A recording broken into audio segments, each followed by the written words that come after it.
Hola, bienvenidos a Quiero ser como Letizier, el podcast en el que descubrirás esas historias que pasan más desapercibidas dentro del universo del fútbol y que merecen ser contadas. No os quiero engañar y uno tiene su ego, pequeño, pero ahí está, revoloteando.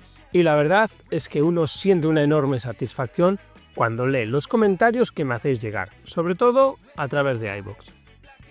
Sabéis que los leo todos y que os lo he agradecido en persona. Pero ahora quiero hacer pública esta gratitud.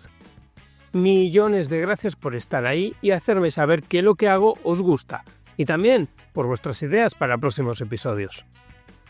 De hecho, preparando el nuevo episodio, y también con alguna conversación que hemos tenido en el grupo de WhatsApp, que ya de paso os invito a uniros, tenéis el enlace en la descripción del episodio, pues me he acordado de mi tío. Para mí es una persona muy importante y creo que es el mejor hombre del mundo. Pues bien, durante muchos años nos solíamos reunir a tomar café después de comer. Y allí me solía contar sus batallitas de cuando iba de Lezama, donde él nació y se crió, a Bilbao a ver al Athletic. Me hablaba de Rojo, de Urieta, y casi nunca hablábamos de Messi o Cristiano Ronaldo. Y estaréis pensando, ¿y a mí qué carajo me importa? Bueno, pues con todo esto os vengo a decir que en el fútbol, en ese fútbol lleno de emociones que nos gusta, ese fútbol que nos hizo engancharnos a este maravilloso deporte, lo que hemos sentido es lo que nos hace tener nuestras preferencias, nuestros futbolistas favoritos, nuestros momentos, da igual que sea en la Champions o en un partido juveniles. Esas vivencias son las que hacen que el fútbol sea simplemente maravilloso. Todavía quedan muchas historias que contar y personajes que descubrir. Así que, sin más preámbulos, empezamos. ¿Quieres ser como Letizier?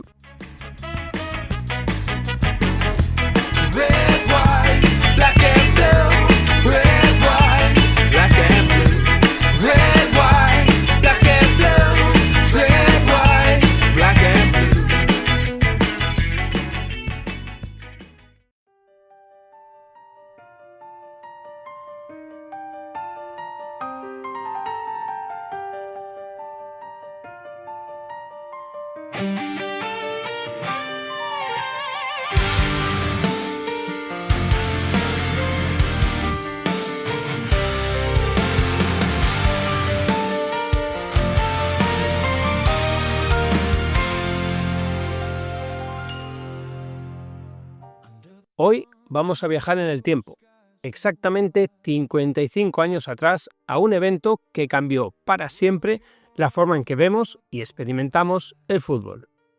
El Mundial de México 1970. Pero espera, que esto no es solo un relato de datos y estadísticas.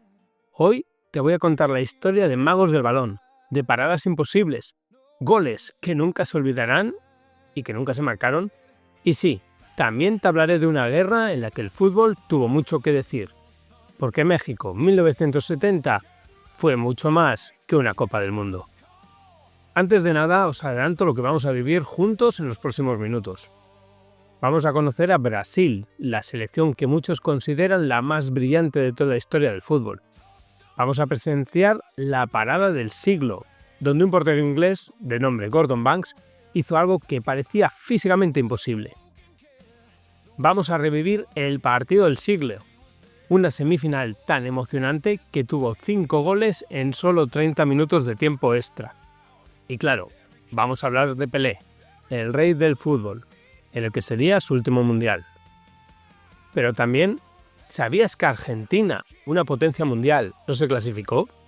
¿Que Portugal, semifinalista hace apenas 4 años, quedó fuera de una forma humillante? Prepárate, porque este episodio va a ser un viaje inolvidable.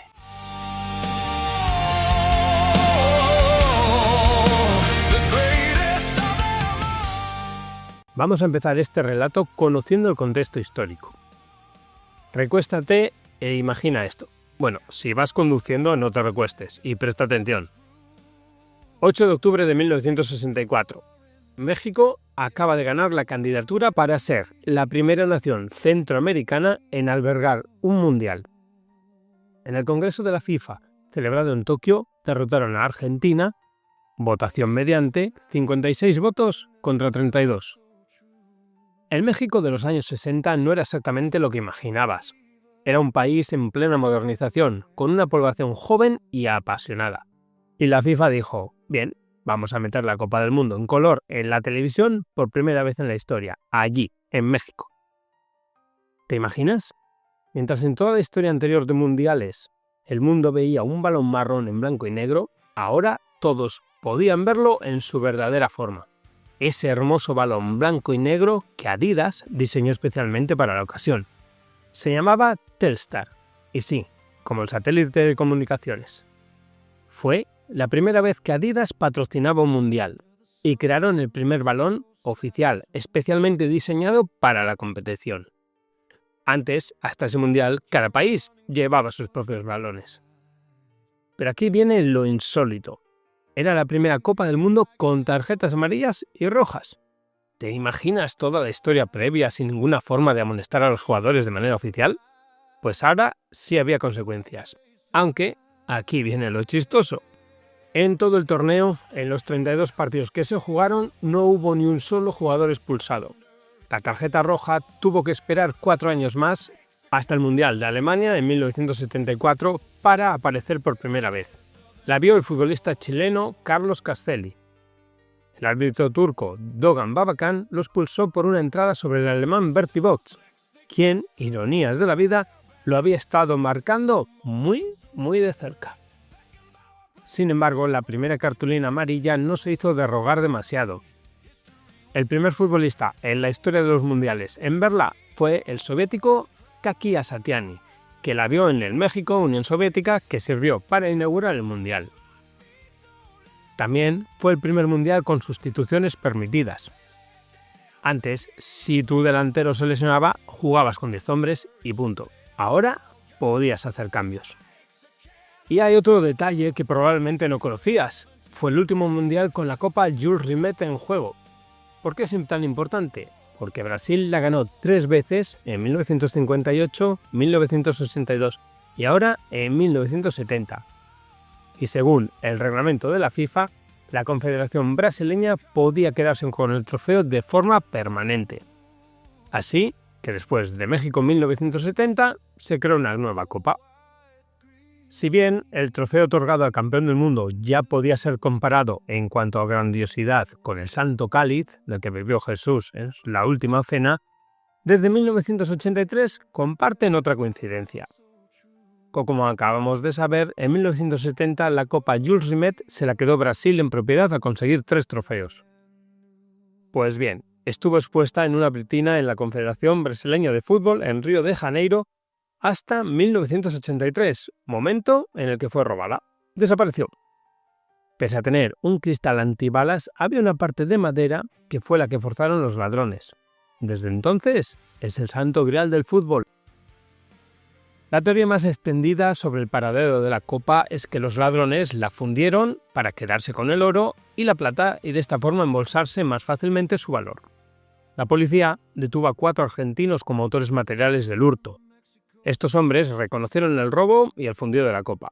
Sin embargo, muchos años después, uno de ellos declaró que un coleccionista italiano les pagó mucho dinero para que se la llevasen e inventasen toda esa historia del fundido. En 1984 se hizo una réplica que es la que está expuesta, ahora sí, a buen recaudo, en el máximo estamento del fútbol brasileño. Aunque la noticia más sorprendente, y para enrevesar un poquito más todo esto, llegó a comienzos de 2016. El primer pedestal que tuvo la copa fue encontrado en uno de los sótanos de la FIFA. Esta pieza de 10 centímetros de altura se sustituyó para el Mundial de Suiza 1954. En el pedestal aparecen inscritos los nombres de Italia y Uruguay, ambos por partida doble como ganadores de los 4 primeros mundiales.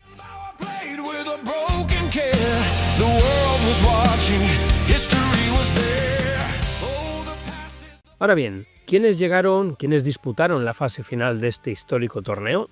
Hay que recordar que eran tiempos de Guerra Fría, de dos bloques enfrentados. A la fase final llegaron 16 selecciones, que se dividieron en 4 grupos de 4 integrantes cada uno, después de un proceso clasificatorio que involucró a 75 selecciones nacionales. A la cita mexicana llegaron 9 equipos europeos: Inglaterra, defensor del título, Alemania Federal, Italia, Unión Soviética, Bélgica, Bulgaria, Checoslovaquia, Suecia y Rumanía. Por Sudamérica acudieron 3 equipos: Brasil, Perú y Uruguay. Por Norteamérica, México y El Salvador. Por África, un equipo, Marruecos. Y como representante de Asia y Oceanía, al menos entonces, llegó Israel. Marruecos, Israel y El Salvador pisaban una Copa del Mundo por primera vez en sus respectivas historias, especialmente El Salvador, que llegaba bajo circunstancias, digamos, muy peculiares.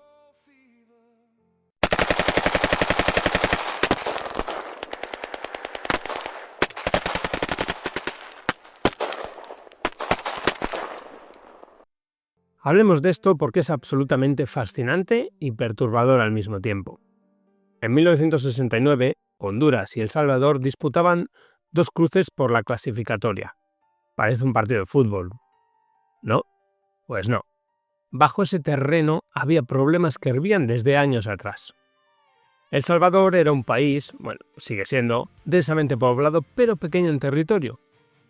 Casi todo el terreno fértil estaba en manos de hacendados ricos, los llamados terratenientes. Los campesinos pobres no tenían tierra. Solución: emigrar a Honduras, donde el terreno fértil era más disponible. Honduras vio esto como una invasión, así que en 1969 el gobierno llevó a cabo una reforma agraria. ¿Pero a quién le sacaron la tierra? A los campesinos salvadoreños que vivían allí. Como en todo conflicto, no hay una única razón, ya que entre ambas naciones también existían tensiones por la disputa de territorios fronterizos, además de una rivalidad enquistada entre las élites empresariales de ambos países en el mercado común centroamericano. Las eliminatorias para el Mundial de 1970 se convirtieron en un punto de inflexión en el conflicto internacional. En Honduras, en Tegucigalpa, los hinchas salvadoreños fueron hostigados y el ambiente se volvió muy violento. Y eso que Honduras ganó 1-0. La situación empeoró tras la derrota de Honduras ante El Salvador por 3-0 en la vuelta, lo que provocó disturbios antisalvadoreños en el país, además de más violencia, más tensión.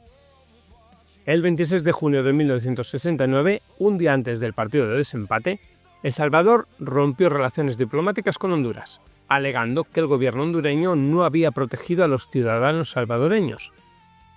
El partido de desempate se disputó en el Estadio Azteca de Ciudad de México. El Salvador gana 3-2 y con esto se clasifica para su primer mundial.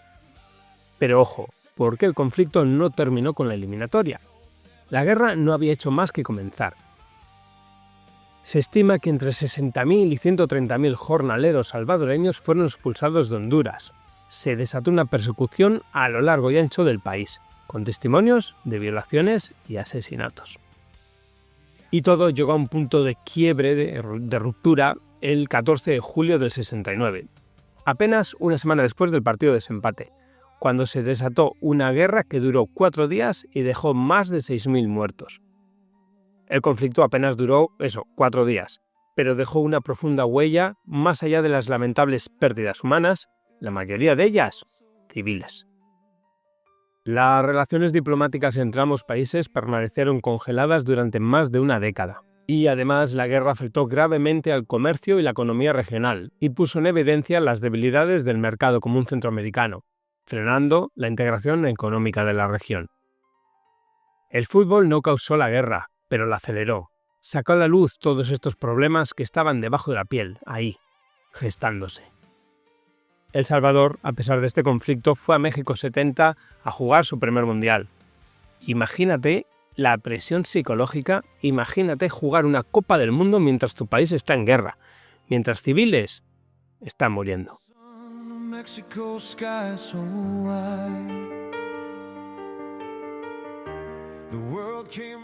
Como en todo gran evento, hubo ausencias destacadas, selecciones nacionales de enjundia que no dieron la talla y no lograron el billete para la fase final, y hubo unas cuantas. Argentina, la gran Argentina, no clasificó. Sí, Argentina, la tierra de Maradona. Bueno, Maradona todavía era un crío en ese entonces, pero Argentina era Argentina. ¿Qué pasó? Pues bien, estaban en un grupo con Bolivia y Perú, y mira los resultados. Perdieron 3-1 en La Paz, perdieron 1-0 en Lima, ganaron 1-0 en Buenos Aires a Bolivia, pero en el partido final empataron 2-2 contra Perú en la Bombonera. Argentina necesitaba ganar. No ganaron y Perú se clasificó. ¿Qué había detrás de semejante debacle? Valentín Suárez asumió como interventor, como una especie de presidente de la AFA en agosto del 66, y lanzó una idea: armar un nutrido calendario internacional para la selección. Designó a Adolfo Pedernera como seleccionador, como entrenador, pero la inestabilidad volvió a ganar la batalla. Los técnicos se sucedieron de una manera increíble.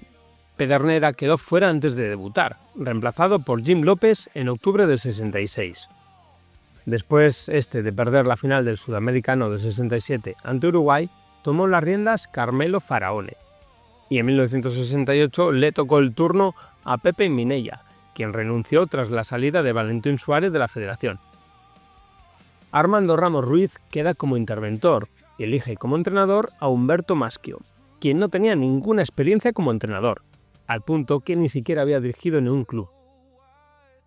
El interventor, claro, había quedado encandilado con el Maschio jugador y confiaba en ese conocimiento, pero igualmente lo rodearía de dos asesores, Osvaldo Zubeldia y Osvaldo Brandao. Entre semejante madeja de nombres se conocieron los rivales de la eliminatoria, como hemos hablado ya, Bolivia y Perú.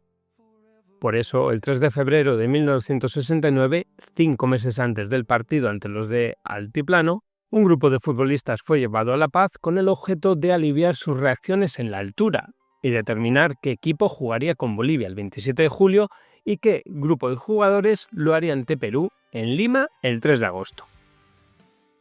El estudio lo efectuaron los doctores Alejandro Pitaluga, Félix Berma y Carlos Carvajal, más el aporte del Instituto de Biología de la Altura Paceño, dirigido por el francés Jean Couder, y su colega boliviano Mario Paz Zamora. Pareció un avance, una pincelada de seriedad. Los amistosos siguientes fueron decepcionantes. Maschio no se sentía seguro como entrenador, lo confesaría años más tarde. Y encima tenía una relación tirante con la prensa. El clima obviamente no era el mejor. Y a 45 días de enfrentar a Bolivia sucede lo peor. El presidente argentino, Juan Carlos Ongaña, le pide la renuncia a Ramos Ruiz y ubica como interventor a Aldo Porri.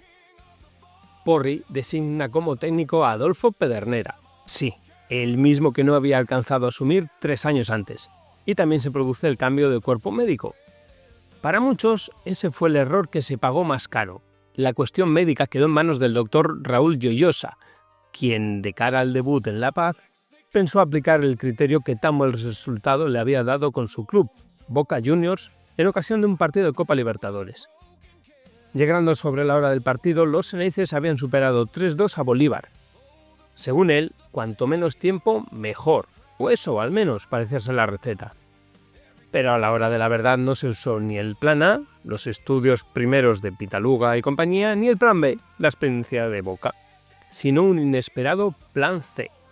Así lo explicó Lloyosa. Apareció un nuevo medicamento que parecía ser la última palabra para combatir la altura.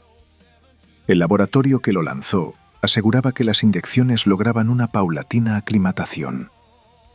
Lo empleé durante los 15 días previos, pero en la práctica no funcionó. Increíble, pero cierto.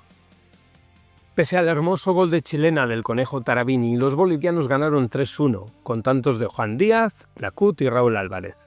Ni las inyecciones del entretiempo sirvieron para remontar el rendimiento del equipo en un partido que terminó con una tangana por un codazo de Pachame a Blacut. El lío siguió rumbo al hotel y los argentinos debieron viajar hasta el aeropuerto tirados en el suelo de autobús, ya que querían lincharlos. En esa excursión a La Paz se había cometido otro error más, que fue llevar a los jugadores que no participarían del encuentro y sí lo harían en Lima. como Gallo, Basile, Rulli, Bernao o Yazalde. ¿Por qué los hicieron parecer el mal de altura sin sentido? Nunca lo entenderemos. Perú era un rival de riesgo.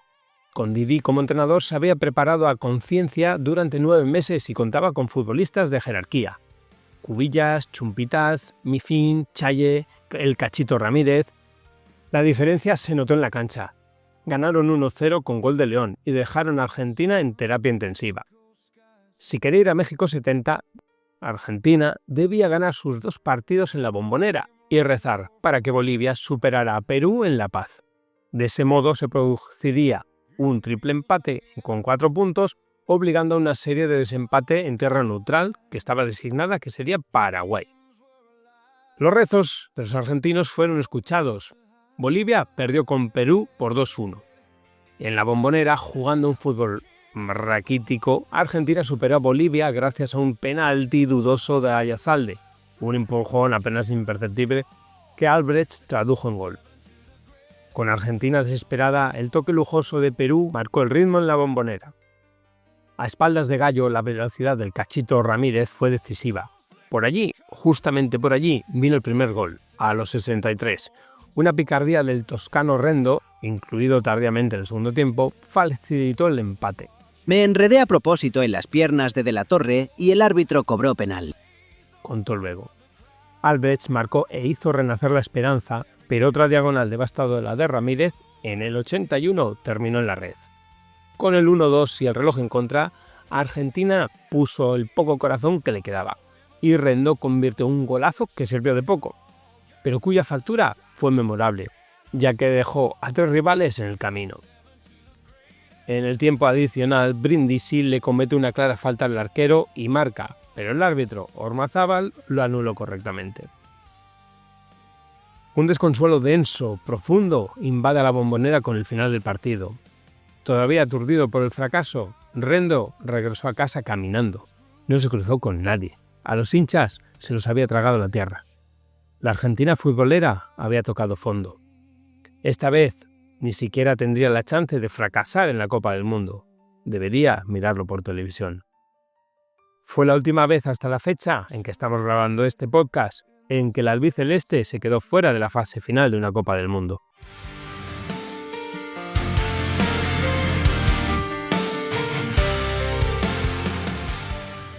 Portugal tampoco clasificó. ¿Recuerdas a Portugal? Sí, hace 4 años en Inglaterra 66, con Eusebio a la cabeza, un jugadorazo, llegaron a semifinales, en lo que se puede denominar como una aparición fugaz en el gran escaparate mundialista, ya que el del 66 fue el primer mundial al que acudieron, y precisamente su mejor clasificación histórica. Pero en 1970, a las órdenes del técnico José María Antúnez, en sus eliminatorias quedaron últimos en su grupo contra Rumanía, Grecia y Suiza, logrando una única victoria. De hecho, al combinado luso le costó volver a una fase final del Mundial, ya que además del 70 estaría ausente hasta precisamente el Mundial de 1986, disputado, casualidades de la vida, también en México. Hungría tampoco logró el billete. Los magiares, que ganaron el oro olímpico en México 68, no pudieron volver a tierras aztecas 2 años después a la cita mundialista. Durante las eliminatorias, celebradas entre el 68 y el 69, los húngaros no lo hicieron mal del todo, ya que empataron con 9 puntos, antes la victoria solo daba 2 puntos, con Checoslovaquia en la primera posición. Dinamarca y la República de Irlanda cerraron el grupo. Como era habitual en la época y como vimos en el último cortita y al pie, checoslovacos y húngaros disputaron un partido de desempate, en este caso en el Velódromo de Marsella. Checoslovaquia fue ampliamente superior y apabulló a los húngaros por 4-1, con goles de Andrej Kavasnak de penalti, František Vesely, Josef Adamek y Karol Jokol. Solo en el 90, Lajos Koksis logró el tanto del honor para los magiares.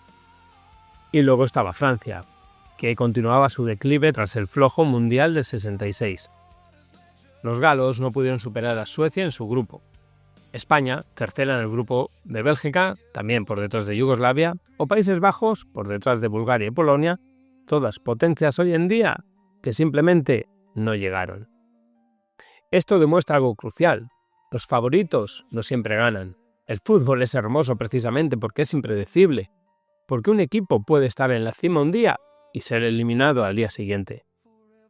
Pero si había un equipo que no podía fallar, uno que era casi invencible, ese era Brasil. Y ahora vamos a hablar de ellos.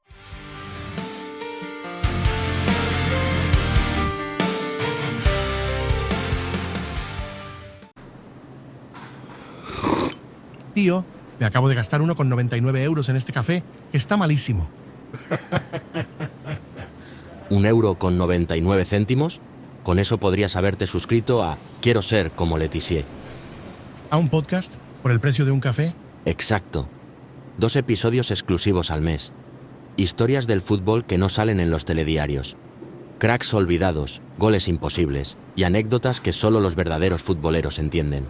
¿Y todo eso por menos de 2 euros? Eso sí que es rendimiento por inversión. Claro.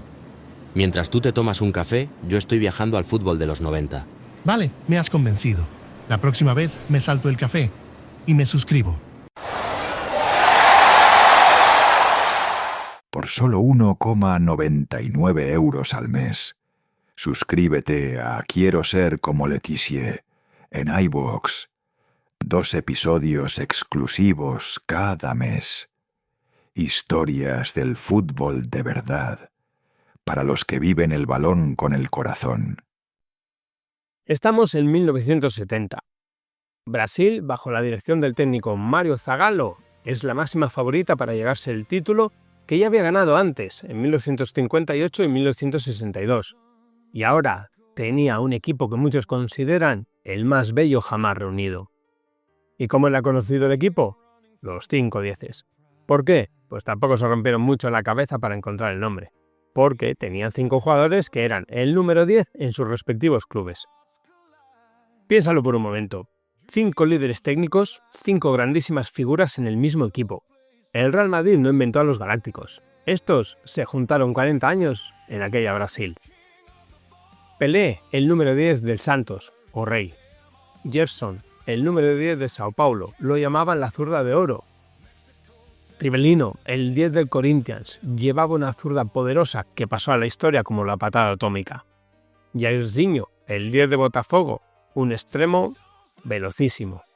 Y Tostão, el 10 del Cruzeiro, aunque realmente Tostão llevaba el 8, no el 10. Pero el punto es que todos eran números 10 en espíritu. Juntar tanto genio puede parecer una locura, ya que puede reinar el caos, pero juntos crearon un impulso ofensivo irresistible, y quizás el ataque más demoledor de la historia, en el que Pelé tuvo un papel de renacimiento en el camino de Brasil hacia la final, participando en 14 de los 19 goles de Brasil en el torneo. Brasil ganó todos sus partidos, los 6. Es que la afirmación de que aquella escuadra puede ser la más poderosa que jamás ganó una Copa del Mundo se basa en números. Brasil fue el único campeón mundial en ganar todas las eliminatorias sin perder un solo partido. Desde que salieron de Brasil, ganaron todo. Pero en aquel equipo, obviamente, no eran solo los 5 dieces. Aparte de ellos, el seleccionador Mário Zagallo basaba su juego en una sólida defensa liderada por Carlos Alberto. El por entonces lateral del Santos era un jugador sumamente reconocido por sus capacidades ofensivas. No obstante, también disponía de cualidades defensivas al alcance de muy poco.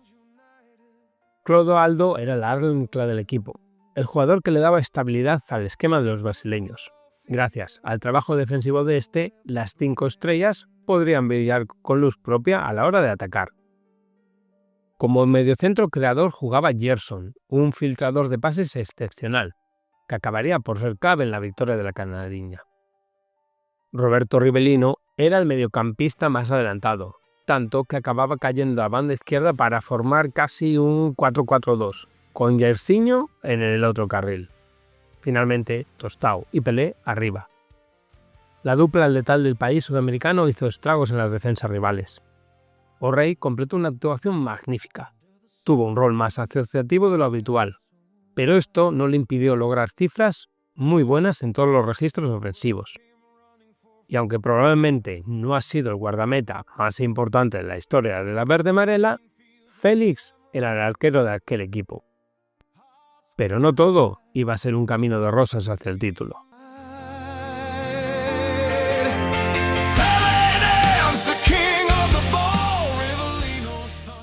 Recordamos que estamos en 1970, en plena dictadura militar en Brasil.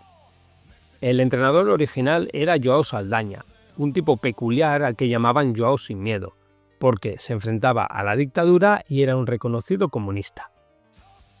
Jugador de Botafogo y periodista antes que entrenador, en 1969 fue invitado a hacerse cargo de la selección nacional a la que llevó al Mundial de México 70. Siempre se rumoreó que el presidente de la Federación de Fútbol brasileña, por aquel entonces, João Havelange, maniobró con la dictadura brasileña e influenció en su contratación con la esperanza de que los periodistas fueran menos críticos con la selección si uno de los suyos estaba al mando. Se necesitaba un hombre fuerte, fuera cual fuera su ideología política, y Saldanha cumplió. Nombró a su equipo titular y a sus suplentes, y logró clasificarse para la cita mexicana. ¿Pero qué pasó? ¿Por qué no llegó a dirigir a la Canariña en el país centroamericano?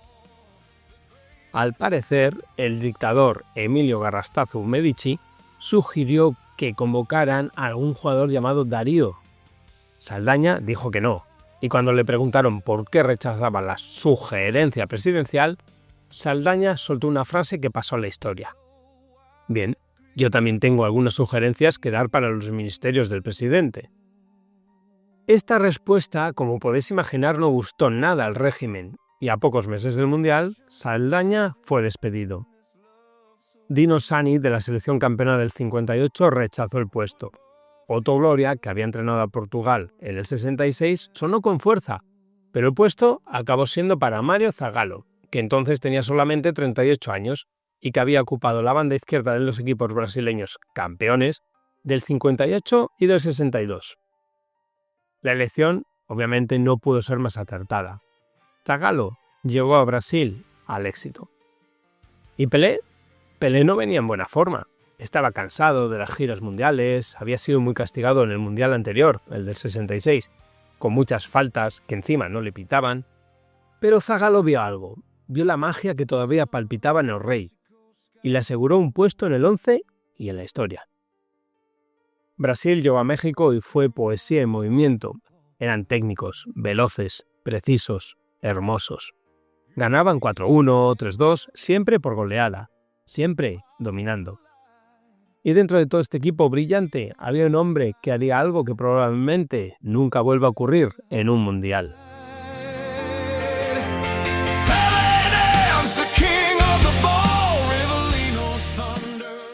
Su nombre es Jair Ventura Filho, pero el mundo lo conoce como Jairzinho, y en México 70 se convirtió en leyenda. Escucha bien esto. Jairzinho anotó un gol en todos y cada uno de los 6 partidos que Brasil jugó en el torneo. 6 de 6, perfecto. Marcó 7 goles en total, y aquí viene lo loco. No fue el máximo goleador del torneo. Ese fue Gerd Müller, de Alemania, con 10 goles. ¿Por qué es tan especial esto? Porque solo 3 jugadores en toda la historia de las Copas del Mundo han hecho esto, anotar en todos los partidos de su selección. Fueron Alcides Gilla en el 50 con Uruguay, Just Fontaine en 1958 con Francia y nuestro protagonista, Jairzinho, en el 70 con Brasil. 3 en toda la historia, 70 años de mundiales y solo 3 hombres han sido capaces de hacerlo. Jairzinho era extremo derecho, pero no cualquier extremo.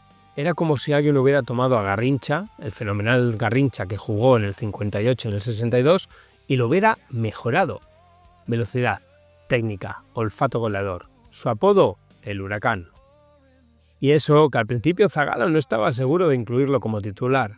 Prefería a Rogério, otro extremo de Botafogo, pero Rogério se lesionó días antes del torneo y Jairzinho entró de titular. Una vez más, una lesión cambia la historia, porque cuando salió al campo fue explosivo, arrollador. En el primer partido contra Checoslovaquia anotó 2 goles, y así continuó durante todo el torneo. Sus números fueron absurdos. 7 goles en 12 disparos, un 58% de acierto, un gol cada 75 minutos. Todos sus goles dentro del área, y todos con el pie derecho. Increíble. Pero Jairzinho no fue el único que brilló, porque mientras Jairzinho anotaba, Pelé hacía magia. Magia pura.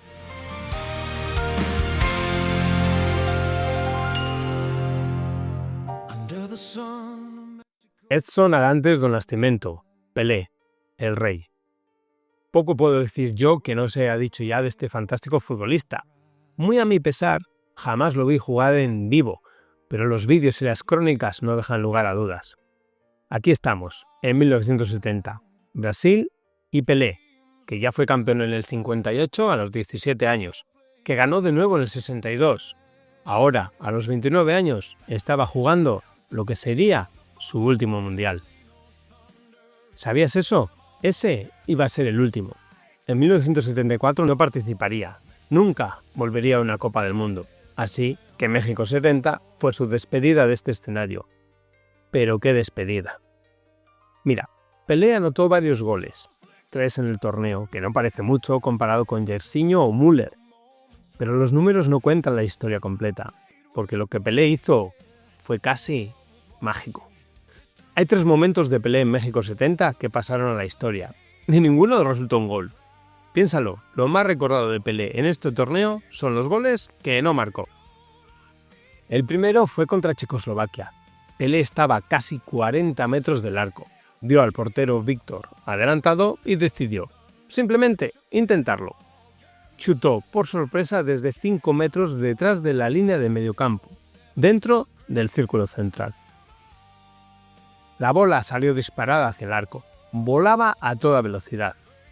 Pero la altura de México, la capital está a 2.250 metros sobre el nivel del mar, hizo que la bola se desviara apenas un poco y pasara al lado del palo. Después, Ivo Víctor, el portero, declaró: Estaba adelantado porque creía imposible que alguien chutara desde tan lejos. Pero lo que me sorprendió es que la bola estaba muy rápida por la altitud de México. Si entra, Pelé sería más famoso y sería horrible para mí. Pero espera, eso no es lo más memorable. Eso fue un gol que casi fue. Pero lo que vino después, el segundo momento, ese sí que fue magia pura.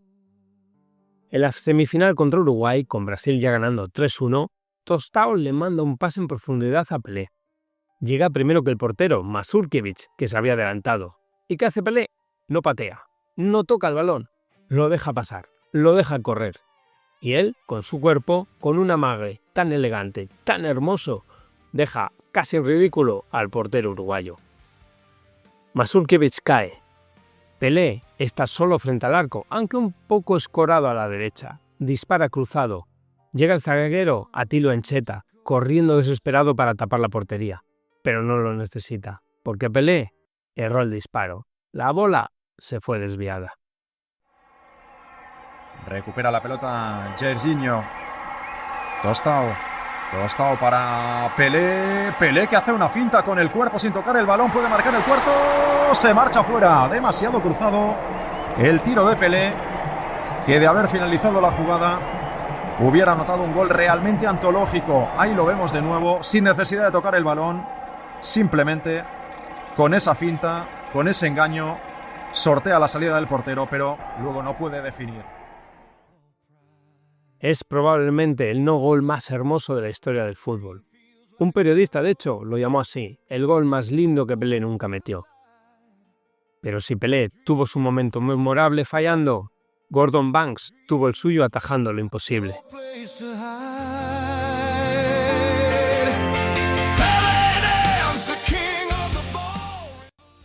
Vamos allá. Preparémonos para lo que probablemente la mejor parada en la historia de las Copas del Mundo. Ahí viene Carlos Alberto para Jair. Sí, muy buena la pelota. Jair Coupé pasó. Largo del otro lado. Una defensa impresionante de Banks. Es el 7 de junio de 1970. Brasil juega contra Inglaterra en el Estadio Jalisco, en Guadalajara. Gordon Banks es el portero inglés. Inglés, cuidado, porque en 1966, hace apenas 4 años, Inglaterra fue campeona mundial. Ahora son los campeones defendiendo su título. Brasil, que fue campeón en el 58 y en el 62, viene por su tercera corona. Pero aquí hay un detalle fascinante que probablemente desconocías. Banks era un hombre que experimentaba constantemente. En la preparación de este mundial, notó que los porteros mexicanos y sudamericanos usaban guantes especiales, guantes de mayor talla que la mano, con una cubierta de goma agujereada en las palmas y en los dedos. ¿Por qué? Porque en el calor y con las canchas duras, esos hoyuelos permitían más agarre y menos impacto en las manos. Antes de eso, Banks jugaba con guantes de jardinería normales, que tuneaba pegándoles los chicles que masticaba. Sí, como habéis oído, chicles, para que no se le resbalara el balón. Pero ahora, con los nuevos guantes especiales mexicanos, Banks estaba listo para algo imposible. Carlos Alberto, el capitán brasileño, manda un pase profundo a la derecha. Jairzinho deslumbra con su velocidad, adelanta su marcador y llega a la línea de fondo. Levanta un centro alto, como una cruz, hacia el corazón del área. Pelé aparece, salta. El rey está en el aire por encima de todo, solo ve el portero y la red. La bola sale disparada con fuerza, con dirección a la escuadra. Es imparable, es gol seguro. Pero entonces, Gordon Banks vuela. No salta normalmente, vuela.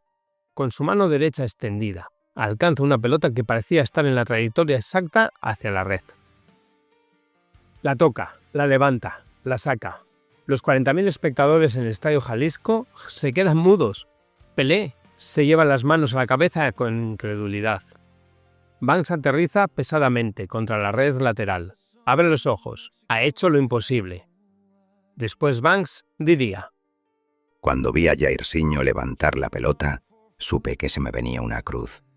Me posicioné pensando que iría hacia el punto de penalti, pero fue más a la derecha, como si fuera una cita con Pelé. Tras el remate, la bola salió como un mazazo. Sabía que si contactaba con la pelota tenía que buscar levantarla para evitar una nueva caída en el terreno y otra oportunidad para Pelé. Y Pelé, con una sonrisa, declaró que fue la mejor parada que jamás le hizo un portero. Sin lugar a dudas, la mejor. Después de eso, la leyenda de Banks creció. Pasó a la historia como el hombre que paró a Pelé cuando era imposible hacerlo. Pero si esa fue la parada del siglo, entonces la semifinal entre Italia y Alemania fue algo que el mundo no estaba preparado para ver. El partido que lo tuvo todo. Drama, pasión, épica, goles.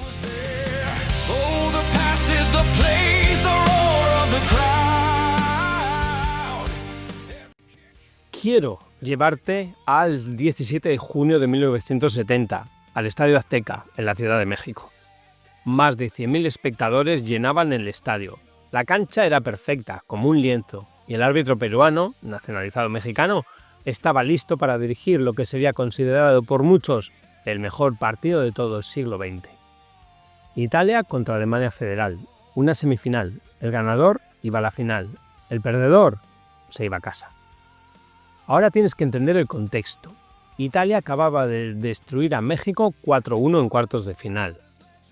Alemania, por su parte, acababa de vencer a Inglaterra 3-2 en otra batalla épica. Ambas eran potencias, ambas estaban hambrientas. La alineación italiana era la siguiente: Enrico Albertosi en la portería, Burnich, el legendario Giacinto Facchetti como capitán, Cera, Rosato, Bertini, Domengini, Mazzola, De Sisti y, por fin, Roberto Bonisegna y Luigi Riva en ataque. La alineación alemana era la siguiente: Sepp Maier bajo palos, Schnellinger, Beckenbauer, Schulz, Berti Vogts, Uwe Seeler, Overath, Paske, Lord, Grabowski y como goleador, Gerd Müller. El árbitro pita, Italia mueve el balón y apenas al minuto 8, ¡gol! Italia 1-0. Roberto Bonisegna anota, los alemanes están en desventaja.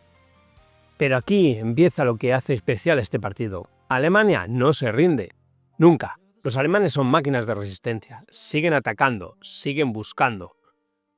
Pasan los minutos, llega el minuto 36, el 37, el 40, la tensión es insoportable. en minuto 89, en minuto 90. ¡Empate! ¡Por fin! Karl-Heinz Snellinger, un defensa, se suma al ataque desesperado de Alemania y marca.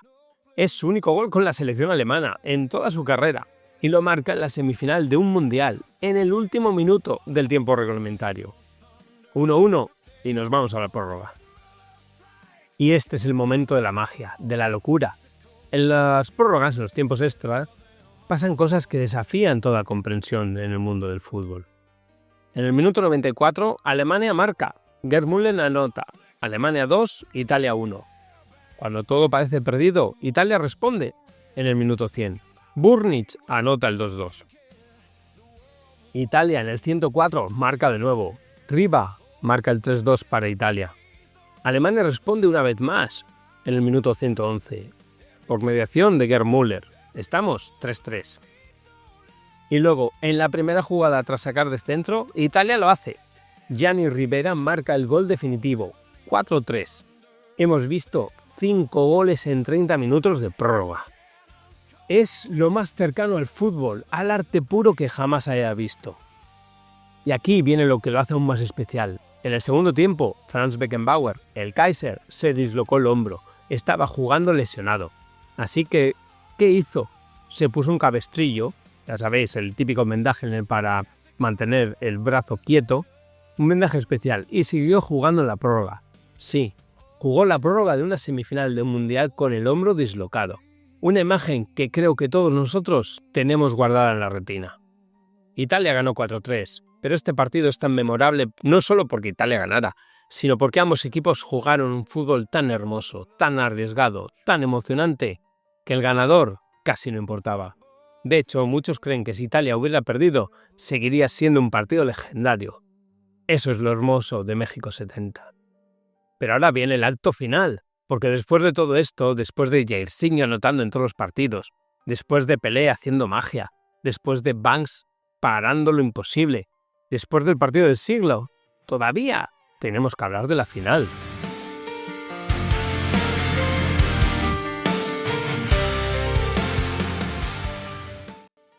Estamos en el 21 de junio de 1970, de nuevo, en el Estadio Azteca, en Ciudad de México.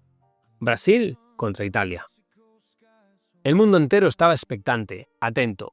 Era la primera Copa del Mundo transmitida completamente en color. Los brasileños querían su tercera corona. Los italianos también, y querían reivindicarse después de casi perder en las semifinales. 107.412 espectadores en el estadio, millones más en todo el mundo.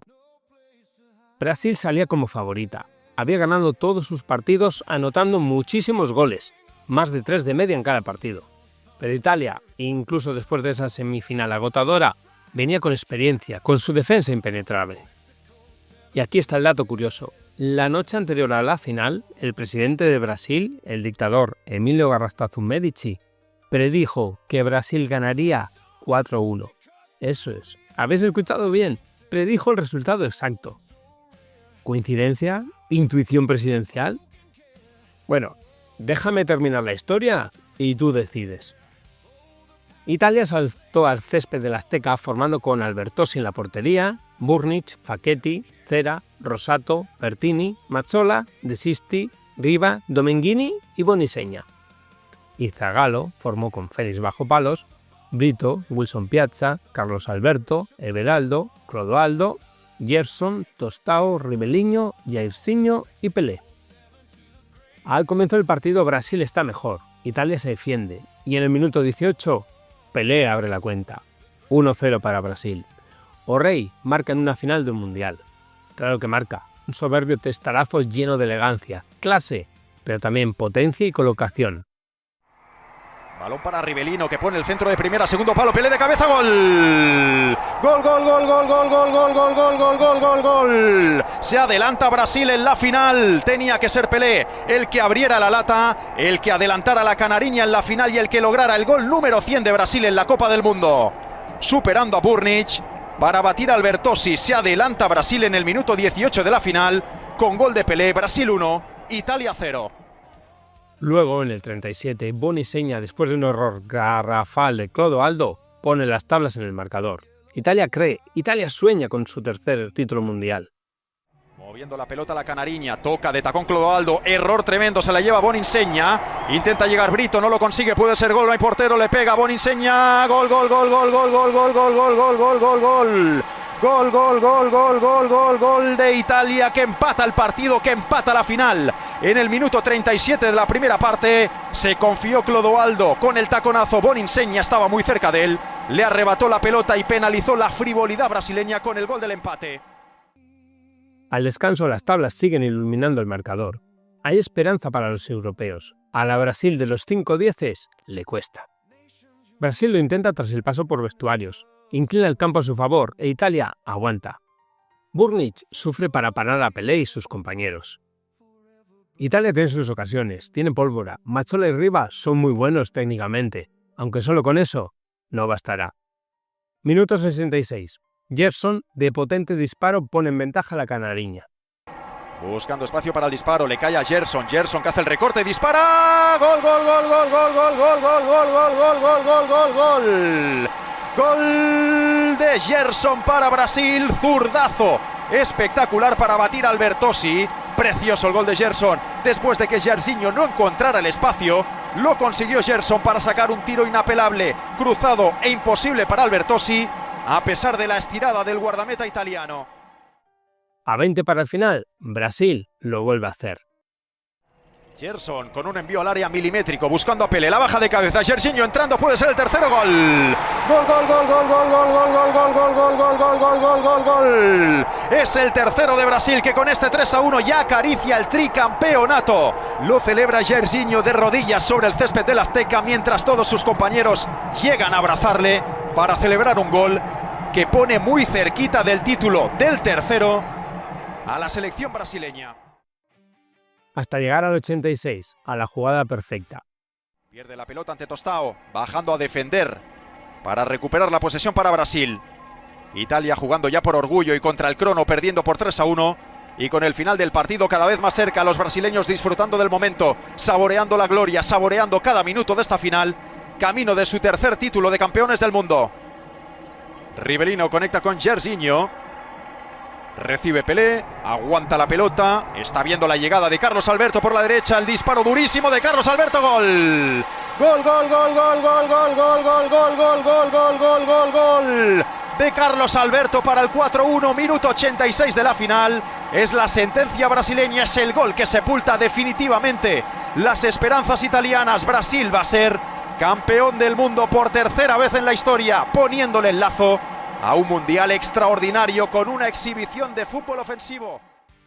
Este gol, este momento cambió la historia del fútbol, porque ese movimiento, esa jugada colectiva donde participaron 9 de los 10 jugadores de campo brasileños, fue catalogada como el mejor gol de la Copa del Mundo de México 70.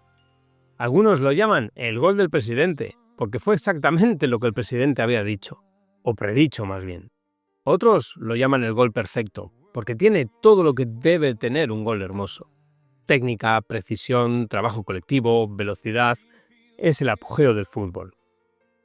Y así terminó México en 1970. Brasil se convirtió en el primer país en ganar 3 Copas del Mundo. Como hemos visto al principio del episodio, se llevaron permanentemente la Copa de Jules Rimet, que hasta ese momento quien ganara 3 veces podría quedarse con ella. Hasta hoy, ningún país ha igualado el número de títulos de Brasil. Ninguno. Y Pelé, el rey, finalizaba su última Copa del Mundo de forma gloriosa. Tricampeona mundial, leyenda inmortal.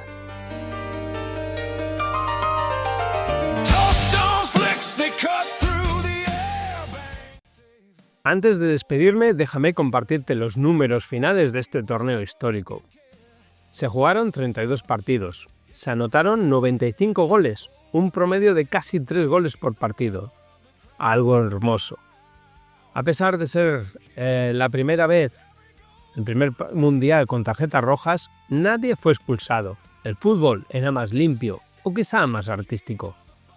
El 11 ideal del torneo fue el siguiente. El portero fue Ladislao Mazurkiewicz, Uruguay, que a pesar de ser casi humillado por Brasil, se ganó el puesto en el 11. En la defensa se nombró a Carlos Alberto de Brasil, Franz Beckenbauer de Alemania, Giacinto Facchetti de Italia y Attilio Ancheta de Uruguay. Los centrocampistas, 3, un 4-3-3, fueron Gerson de Brasil, Bobby Charlton de Inglaterra y Roberto Rivellino de Brasil. Y los delanteros, otros 3. ¿Quién si no? Jairzinho y Pelé por Brasil y Gerd Müller por Alemania.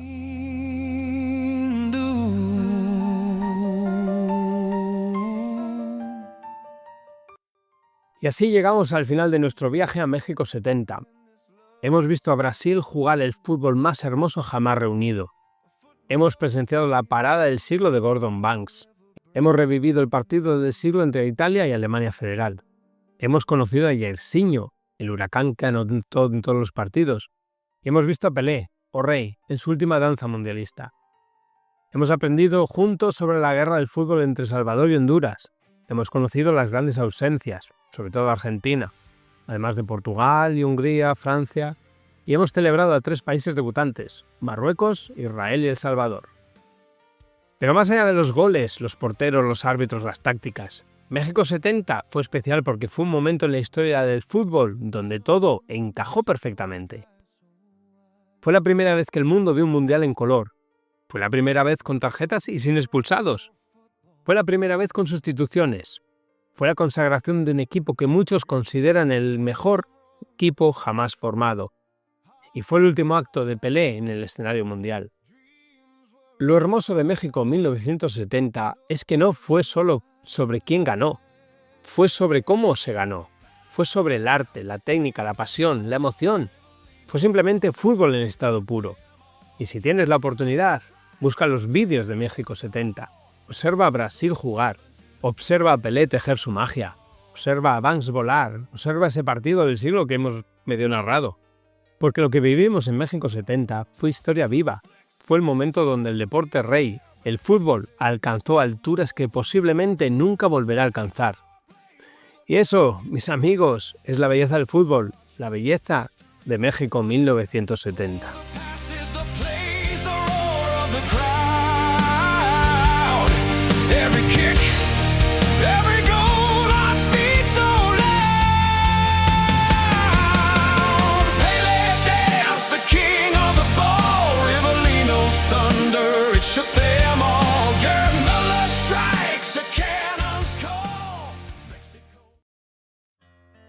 There's a cell phone tucked under your pillow. It makes me jump sleeping,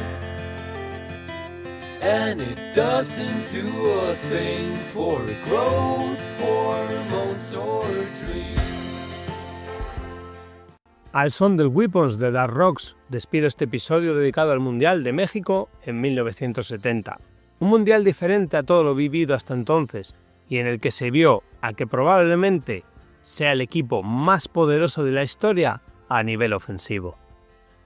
Déjame tus impresiones, tus sugerencias o comentarios en iVoox o en tu plataforma de podcast favorita, en mi Twitter, @Arteche, en Facebook, en Instagram o en el grupo de WhatsApp del podcast que lo tienes en la descripción del episodio. Si te gusta lo que escuchas en Quiero Ser Como Letizia, suscríbete y recomiéndalo a todo el mundo. Que gracias a todos vosotros ya vamos camino de los 1000 en esta familia de locos por el fútbol. Si quieres dar un paso más y apoyar directamente Quiero Ser Como Letizia, lo puedes hacer gracias al botón azul de apoyar en iVoox. Pulsando en él encontrarás 2 opciones. Una, desde 1,99 € al mes, en la que apoyarás solo a Quiero Ser Como Letizia.